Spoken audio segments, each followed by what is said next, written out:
Hello everyone, welcome back to my channel. My name is Prashasti और आज मैं आप लोगों को ये स्टोरी बताऊंगी कि जब भी हम माँ पार्वती की फ़ोटो देखते हैं तो उसमें हमें शिव जी नीचे क्यों दिखते हैं और उनकी जीभ बाहर निकली हुई और लाल क्यों होती है। तो चलो स्टोरी स्टार्ट करते हैं। बहुत पहले तो राक्षस रहते थे जिनका नाम शुंभा और निशुंभा था। उन्होंने ब्रह्मा जी की कड़ी तपस्या की और ब्रह्मा जी से वरदान मांगा कि हमें कोई भी देवता, कोई भी मनुष्य या फिर कोई भी राक्षस कभी मार नहीं सकता। ब्रह्मा जी ने उन्हें ये वरदान दे दिया।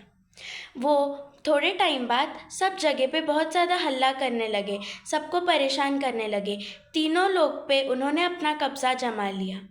तभी उन्होंने पता है क्या किया, उन्होंने इंद्रदेव का सिंहासन भी ले लिया और सब देवताओं को बहुत परेशान करने लगे। देवता परेशान होकर माँ पार्वती के पास गए और उन्हें अपनी प्रॉब्लम थी वो बताई। माँ पार्वती ने सब सुनने के बाद उनके माथे से एक तेज निकला। वो तेज में से माँ दुर्गा प्रकट हुई। माँ दुर्गा बहुत सुंदर थी और शक्ति का वो साइन थी।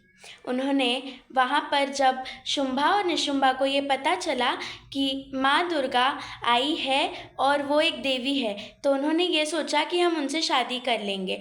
उन्होंने अपने दूत को भेजा ये कहकर कि उनसे जाकर कहो कि हमें उनसे शादी करनी है। जब उनका दूत गया तो माँ दुर्गा ने मुस्कुराकर शांत रूप से कहा कि लेकिन मैंने तो संकल्प लिया है, मैं जिसे भी युद्ध में हराऊंगी मैं सिर्फ उसी से शादी करूंगी।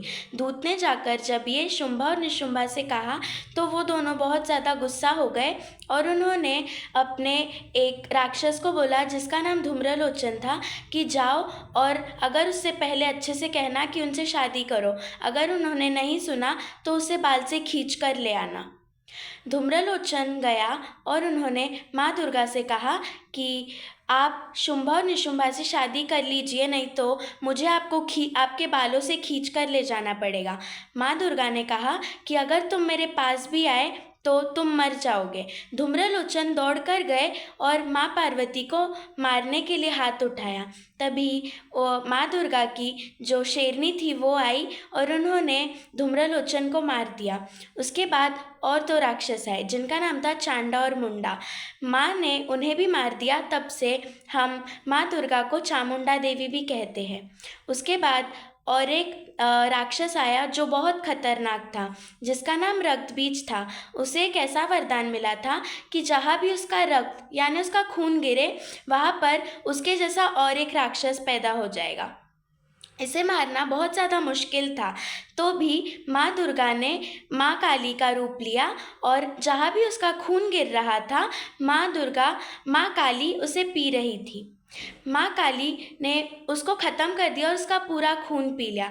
उसके बाद शुंभा और निशुंभा माँ काली के सामने आए और माँ काली ने उसे भी मार दिया।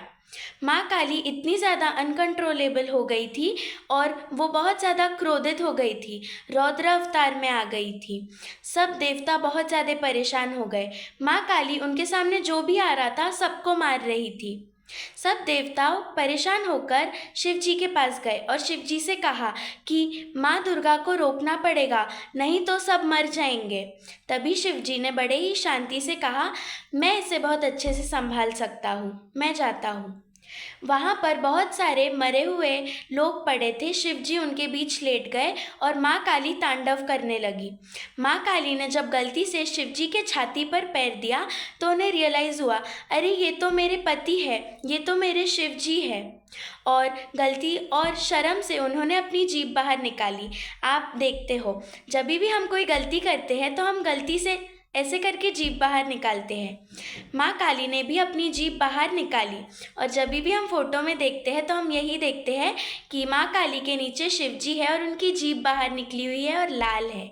अभी आपको इसके पीछे का रीज़न पता चल गया है। तो अगर आपको आज का वीडियो अच्छा लगा हो तो लाइक करना, शेयर करना और सब्सक्राइब करना। हरे कृष्णा।